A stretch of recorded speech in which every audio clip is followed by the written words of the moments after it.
Hey guys, what's going on? I thought that I would revisit Vampire because my god, should I revisit Vampire? So when I originally did this video, when the talents dropped, and just the wording of the talents dropped, I guess I should know by now that Russian wording is terrible and awful, and it's just it isn't indicative of the gameplay, and you just kind of have to make assumptions based on things that you know and things that you understand about the game, but the way that it actually plays out can be very wildly different.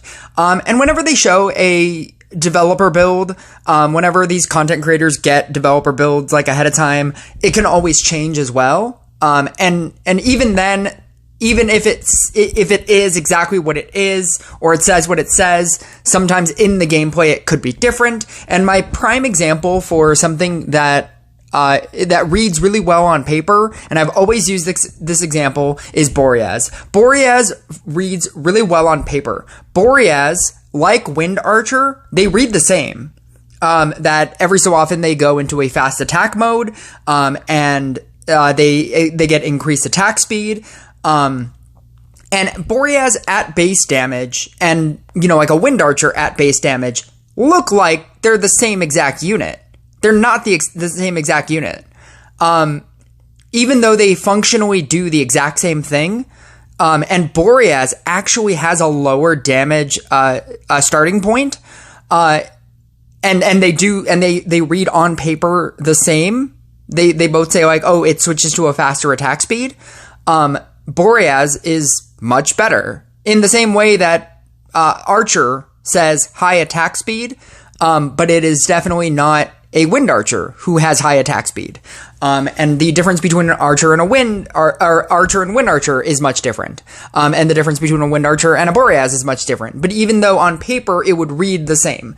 Another thing that reads the same is Crystalmancer and Inquisitor. As they deal damage, their damage increases, and they both read the same. But they're functionally very, very different, even with no talents at base level. So I did a deep dive into Vampire when the talents first came out, and I want to reevaluate all of that because they just released the video that I will go into, but I thought that I would reevaluate all the talents. So the Vampire can now bite any unit of the same merge rank or lower. When bitten, the target unit becomes empowered for 15 seconds, increasing its damage to the monsters bitten by 15% for every rank of the Vampire that bit it. After 2 bites, the Vampire cannot bite units for 20 seconds. With rank increase, the time decreases by 1 second. So the first 2 abilities, this is you're giving your unit a damage increase. And originally when I thought about this unit, I thought that it just sits on the field and it could potentially just bite something on your field that was less than equal to or less than the power of the Vampire. So let's say you have a field of, you just have the level 1, I'm sorry, you have a bunch of level 7, or you have one level 7 Vampire and a field of just whatever, right? I thought that it would just bite things randomly because that's been like that just seems like it doesn't say anything that would suggest otherwise. So I thought that it would just sit on the field and maybe the adjacent units, or maybe it would just bite any unit randomly. That you would have no control over it, and that it could bite a knight statue, and then 20 seconds later bite something else. A scrapper, right? When you want it to bite your Inquisitor to give that thing plus 15% damage, I thought that it would just bite randomly. Blood Rage. The Vampire can now bite any unit of the same merge rank or lower. When bitten, the target unit loses a merge rank, and the Vampire becomes empowered for 22 seconds. So again, I thought that it would bite randomly.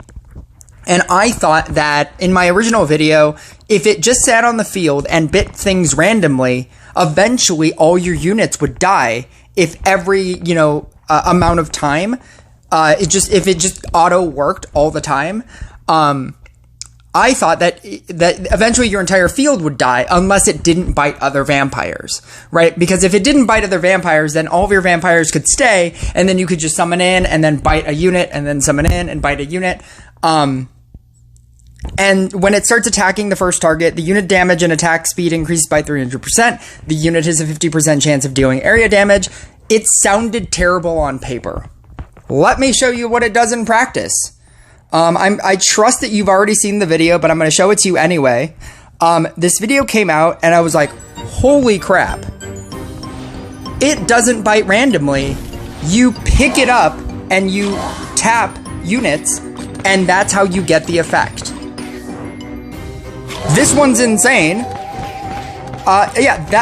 So I understand that they're all like, this is all relative.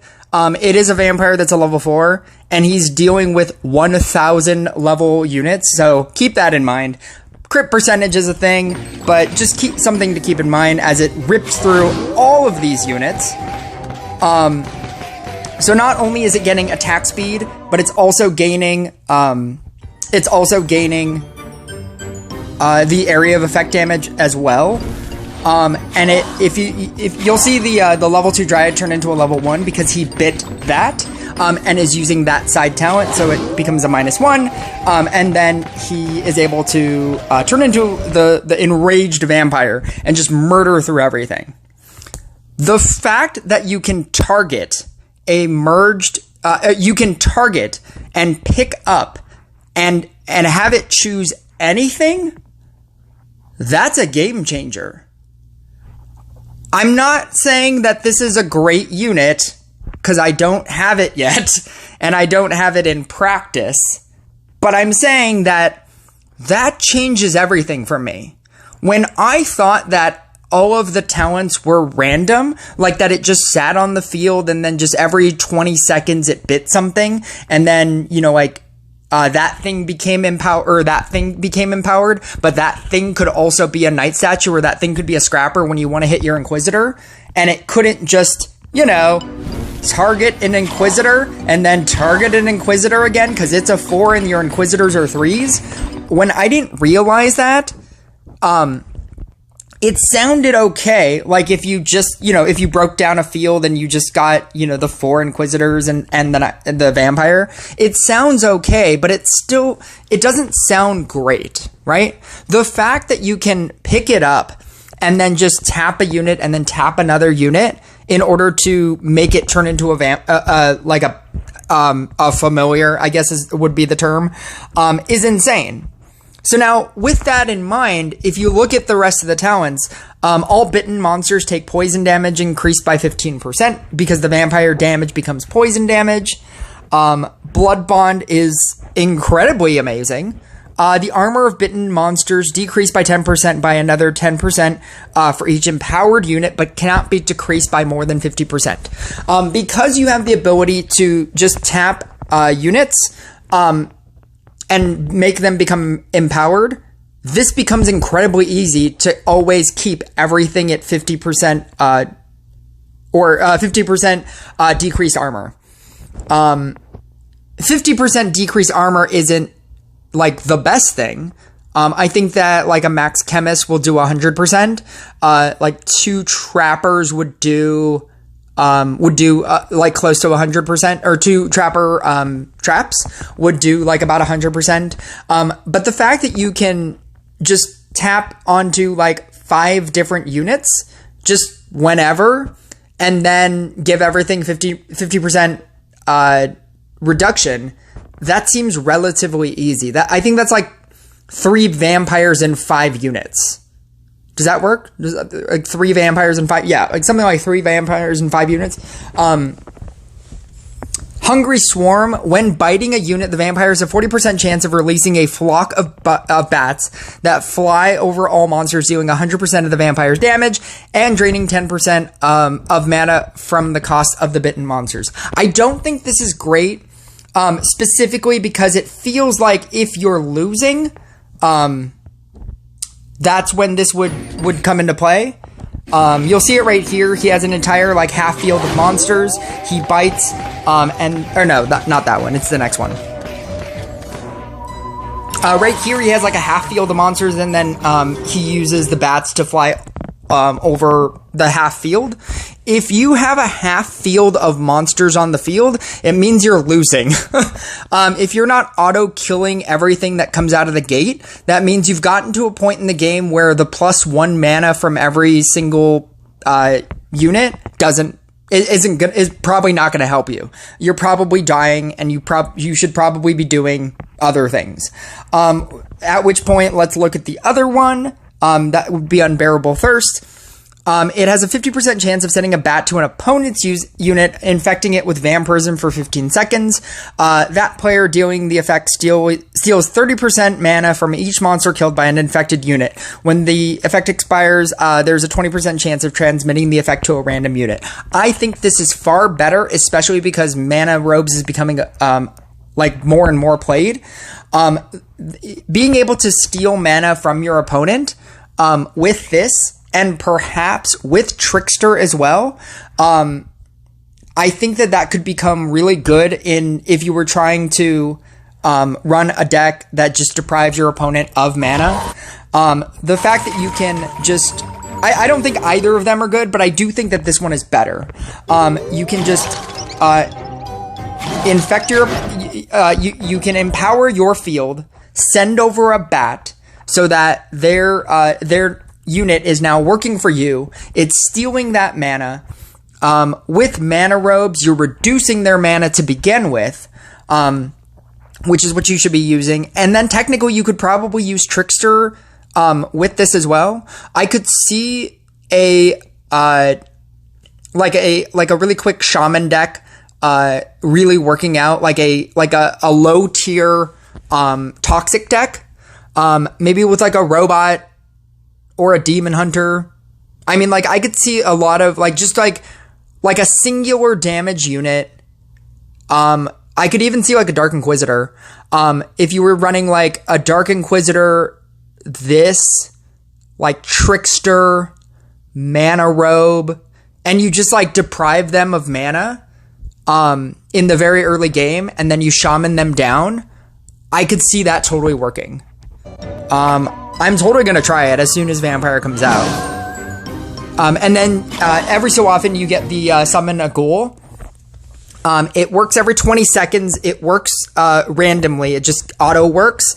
So you get a Ghoul that you send to their field that they then have to kill. Again, this is really early on in the game, and they're not using the greatest cards. So it makes it look stronger than it is. But even then, when it is max, and it sends the Ghoul to the bot, or when they're using it, does it not do it with this one? I think in their regular video, they showcased where it. Oh no, I'm thinking Portal Mage. Never mind. I was thinking of Portal Mage, where it sent a thing to a boss. But yeah, like the fact that it can send just a thing that has increased damage. The fact that the regular units are 4,000 and this is 760,000 HP is crazy. I feel like if it gets into late game, that health difference, if like regular units are coming out at 4,000 and this is coming out at 700, what is that percentage? Like what is that percentage? Does it talk about that? Because whatever that percentage is insane. The white has increased armor and speeds up the monsters by 25%. Once it's summoned, the vampire loses its lord status. And then every 20 seconds, a random vampire will become a lord. And then when a unit is bitten, the lord raises. So the fact that you can, when a unit is bitten, which means that you have control over that, because you have control over when a unit bites, or when your vampire bites something. And that is also incredibly powerful, because if you can just at will do that right before a boss, and now they have to kill that thing and kill the boss, you could technically end games with this card. I think you could technically end games with this card. I think that if you can Gorgon, if they get Gorgon like really early on in the game with the Shaman deck, and you deprive them of mana with Blood Bond, you could technically run Blood Rage and use this as your damage dealing card. You could, oh my god, it's so good. Oh my god, it's so good. Because with Blood Rage, when you mana down, or when you level down something, that's when you go into empowered mode. The biggest problem with shaman decks is getting like a level 3 shaman, a level 4 shaman, a level 2 shaman, where when you have when you just have like really low level everything else, like you're summoning in like Harlequins and now you can't shaman them anymore because you have like, you've merged up too much. Then you bite those and you can, oh my god, that sounds so good. Oh, I'm really excited for this deck now. I'm really excited for this deck now. I'll let that sink in for everybody that's trying to catch up. I'll talk to you guys later.